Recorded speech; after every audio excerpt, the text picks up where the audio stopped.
So back in 1912, there was this man named Seshadri Swamigal, and he walks into a really bustling local market. Okay, setting the scene. Right, and without a single word of warning, he just begins grabbing this one merchant's carefully arranged goods, and he violently throws them out into the muddy street. Oh, wow. Just completely ruining them. Exactly.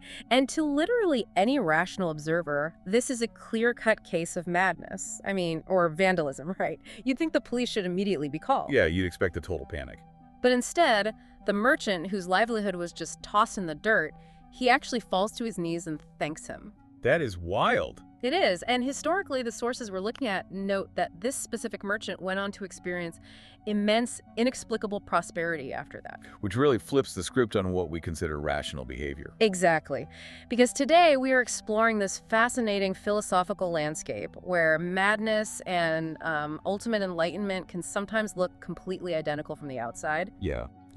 We are looking at the concept of Jivan Mukti, and for anyone listening who's already familiar with Advaita Vedanta, you probably know the term. It roughly translates to liberation while living. Right. But today, we're going to basically bypass the basic textbook definitions.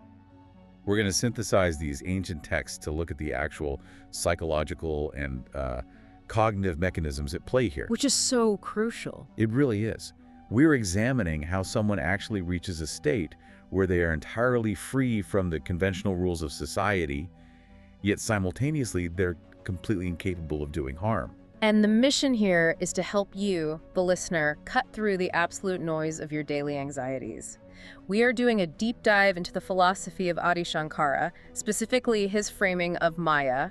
That's the cosmic illusion. Right, the grand illusion. Yeah. And how realizing that you are not actually your body, nor your mind, can completely rewire your neurological approach to suffering, ethics, and reality itself. Okay, let's unpack this, because to understand the liberation of a Jivan Mukta, we really have to look at the specific mechanics of the trap we're all currently sitting in. Yeah, the trap is the perfect word for it. And Shankara constructs that trap using two intertwined forces that, most of you might have heard of, Maya and avidya. Okay, break those down for us. So Maya is the projecting power. It's the cosmic illusion that makes one single underlying reality appear as billions of fragmented separate things. Like a prism, kinda. Exactly like a prism. And then avidya is the individual localized ignorance. It's the concealing power that operates within your own mind, basically making you forget that underlying unity. Right. And what's crucial to understand here is not just what these forces are conceptually, but how relentlessly they dictate human behavior, like every single day. Yeah, and the sources pull this brilliant moment from the Mahabharata to illustrate the cognitive dissonance this creates. It's the story of King Yudhishthira. Yeah, that's a classic one. It's so good. So he's standing before Yamadeva, who is the Lord of Death. And Yama asks him this very direct question. He says, "What is the most wonderful thing on earth?" And you'd think he'd say love, or, I don't know, a sunset. Right, exactly. But he doesn't talk about love or the beauty of nature at all. He points out this devastating psychological glitch. He says that every single day we watch people die. Yeah, we're literally surrounded by it. Constantly. Disease, accidents, old age, absolute impermanence. We see the data right in front of us constantly. We do. Yet the men and women who are still living, they operate under this unshakable, irrational delusion that they themselves are permanent. It's a total paradox. Mm-hmm. The human brain actively filters out its own mortality just so it can function. Mm-hmm. I mean, we see the impermanence of the entire universe, Mm-hmm.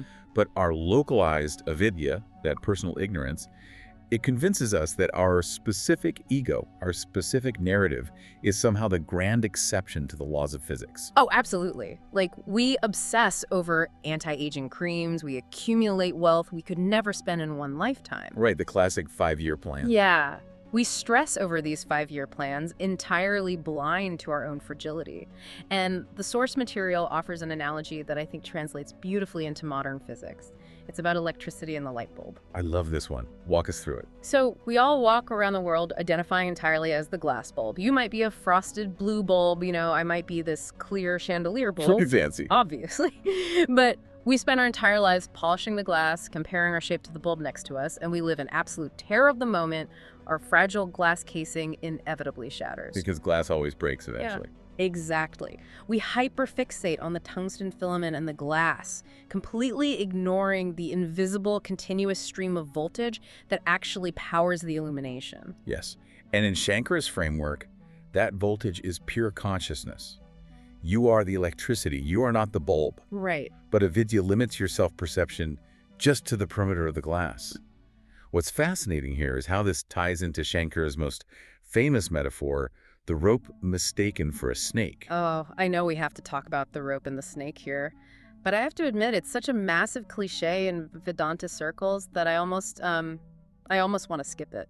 I get that, I really do. Because it's always, you see a coiled rope in dim light, you think it's a snake, you panic. It just feels a little bit trite for an advanced discussion, doesn't it? It totally does sound like a cliche until you map it directly onto modern neurobiology. Okay, I'm listening. Think about the mechanics of an amygdala hijack.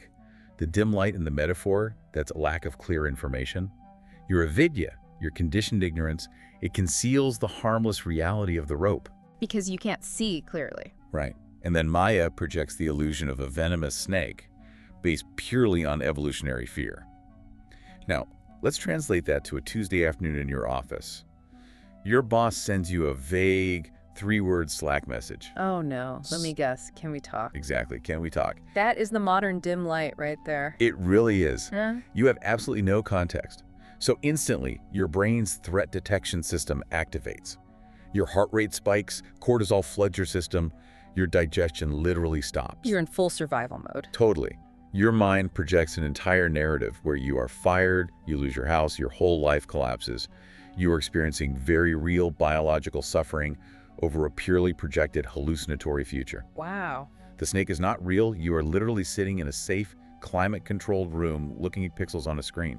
The body doesn't know that. Exactly. Until the light of inquiry reveals the rope. Until you realize your boss just wanted to ask about a lunch order. That hallucinated threat dictates your entire physiological reality. That is so powerful because the biological response is completely real even when the stimulus is an illusion. Yes, precisely. Which I think brings us to the real friction point of this philosophy. Okay, let's hear it. If the snake isn't real, right? If the impending firing isn't real, if the entire world of names and forms is just a grand projection of Maya, why do our actions still have consequences? The why do I have to pay rent question. Exactly. Why do we still get sick? Why do we have to pay taxes? Shankara had to categorize reality to prevent this whole philosophy from just collapsing into, lazy nihilism. He did. He recognized that danger. So he maps out 3 distinct grades of reality, which are known as sattva. We don't need to get bogged down in the deep Sanskrit definitions, but we really need to look at how they interact. Okay, what's the first level? The first level is pravibhasika. This is the purely subjective reality. It's the nightmare you have while you're asleep, or the hallucinated snake, or that catastrophic narrative you spin from a Slack message. Right, it's all in your head. Exactly. It exists only in your individual mind, and only for the duration of that cognitive glitch. Got it. And then you have Vyavaharika, which is the empirical transactional reality. This is kind of the consensus illusion we all share. Right, the shared dream. Yeah, this is where cause and effect are binding. You touch a hot stove, your skin burns, you don't pay your taxes, you go to jail. And Shankara was extremely clear about this, wasn't he? That as long as your consciousness is operating within this Vyavaharika framework, you must abide by its laws. You absolutely have to. You cannot use ultimate philosophy to escape empirical consequences. It just doesn't work that way. So what's the ultimate truth then? The third level is paramarthika, the absolute reality, pure Brahman.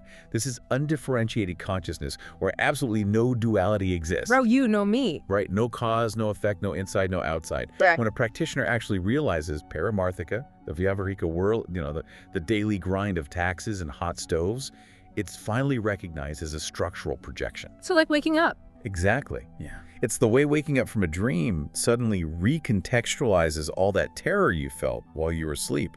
You realize it was just a framework. Okay, I have to jump in and test the logic of that structure, though, because there is a massive contradiction embedded right in the center of it. Let's hear the pushback. If paramarthika is the ultimate truth, meaning absolutely no duality exists, no subject, no object, then the entire practice of studying Advaita Vedanta is completely pointless. Okay, that's a bold claim. Unpack that. Think about the mechanics of learning. It inherently requires a student who is ignorant and a teacher who is wise. It requires a text and a reader. True. All of that is steeped in duality, which means this entire philosophical system, Shankara's texts, the gurus, even this very discussion we're having right now, it only exists in the Vyavaharika illusion. Yes, it does. So how can engaging with an illusion possibly trigger absolute truth? It seems impossible. It's a brilliant question, and Shankara tackled that paradox head-on. He completely agreed that the empirical study of Vedanta, the texts, the meditation practices, they are absolutely part of the Vyavaharika illusion. They are constructs. Right. But they are engineered constructs designed to collapse the illusion from the inside. Oh, this brings up the analogy from the sources, the dream bucket of water. Yes. Imagine you are trapped in a vivid, terrifying nightmare where your house is burning down. Okay. The heat feels intensely real. The smoke is choking you. Now, in the logic of the dream, you grab a bucket of dream water and you hurl it onto the dream fire. Right, you fight fire with water. Exactly. And the shock of that water, or maybe just the psychological relief of taking an action, it jolts your nervous system and you wake up in your bed. Now you're awake. You realize the fire was never real. Right. But you also realize the bucket of water was never real either. Wow. So the tool was an illusion, but the awakening it caused was permanent. Exactly. The study of philosophy, the stripping away of the ego, these are your buckets of dream water. You use the tools available within the empirical matrix to agitate your consciousness enough to snap it out of the localized illusion. Here's where it gets really interesting, because how do we actually throw that water? How does someone navigate from this everyday empirical treadmill to becoming a Jivanmukta liberated here and now? Well, the traditional sources outline a pretty brutal progressive path called the 7 Bhumikas. Yeah, intense. Very. It starts with Suhecha, which is that initial agonizing longing for truth when you first realize the material world is fundamentally unsatisfying. And it ends years, maybe lifetimes later, in Turiya, a transcendental state that's completely beyond language. But I want to focus on the shortcut, because the sources also outline sage Ashtavakra's instant moksha capsule. Oh, the capsule approach? This is fascinating. Right. Ashtavakra basically bypasses the decades of progressive asceticism and targets the core cognitive mechanism of the ego directly. He proposes this radical psychological exercise. Tell everyone how it works. So you go sit in nature, and you actively strip away every single categorical label your brain uses to construct your identity. You drop, I am a mother. You drop, I am an engineer. Peeling them off. Yeah. You drop your political affiliations, your age, your gender, your nationality. You take off every conceptual layer until you are left with the bare, pulsating, unadorned state of mere existence. Just, I am. And I have to say, the sheer cognitive friction of actually doing that is immense. The adult human brain is a categorizing machine. It loves its boxes. It really does. It relies on those labels for safety and social positioning. When you strip them away, the ego literally experiences localized death. It feels like falling into a void. I like to look at it through the lens of a newborn child. A baby just revels in the raw data of existence. They are fascinated by their own hands, by light, by sound. Yeah, everything is just experience. Exactly. They don't have the linguistic architecture to slice reality into mine and yours, or successful and failing. They just exist in the totality of consciousness. Right. And Ashtavakra is basically demanding we return to that unlabeled existence, but while retaining the full metacognitive awareness of an adult. If we connect this to the bigger picture, the Jivanmukta sustains this state by mastering the mechanics of the present moment. Think about what psychological suffering actually is. We discussed pratibhasika, those subjective personal illusions. The rope snake. Exactly. Regret is agonizing over a past that no longer physically exists. Anxiety is a physiological reaction to a future that has not yet materialized. They are purely ghosts, just rope snakes projected by the mind. The Jivanmukta recognizes those ghosts for what they are and simply stops funding them with attention. By dropping the historical baggage of the past and the anticipatory dread of the future, they drop the ego. It's a complete withdrawal of energy from the illusion. Yes. And the sources use this striking spatial metaphor for this internal state. They describe the liberated mind as floating like an empty pitcher in the open air, completely uncluttered, unbound by form. Yet simultaneously, they're like a jar submerged at the bottom of the ocean, entirely filled to the brim with existence, lacking absolutely nothing. Which sounds incredibly beautiful as an internal meditative state. Yeah. But I think it brings us to a really uncomfortable tension when we look at how this manifests externally. Oh, the behavioral aspect. Yeah. What does a Jivan Mukta look like when they have to walk down a city street or interact with a society that is still deeply entrenched in the Vyavaharika illusion? Well, honestly, they look wildly unpredictable because their behavior is no longer governed by social conditioning. In yogic psychology, normal human behavior is dictated by the three gunas, or modes of nature. Right, sattva, rajas, and tamas. Exactly. Sattva drives us toward balance and goodness. Right. Rajas fuels passion, ambition, and restless activity. And tamas anchors us in lethargy and ignorance. Literally, every action you take is a complex cocktail of these three drives. But the liberated mind is completely free from the gunas, which means their actions are no longer filtered through that lens of how will this make me look or what will I gain from this. Right. Their actions become pure spontaneity. They're reacting to the immediate reality of the moment without the buffer of the ego. Like the historical account of Bhagavan Ramana Maharshi.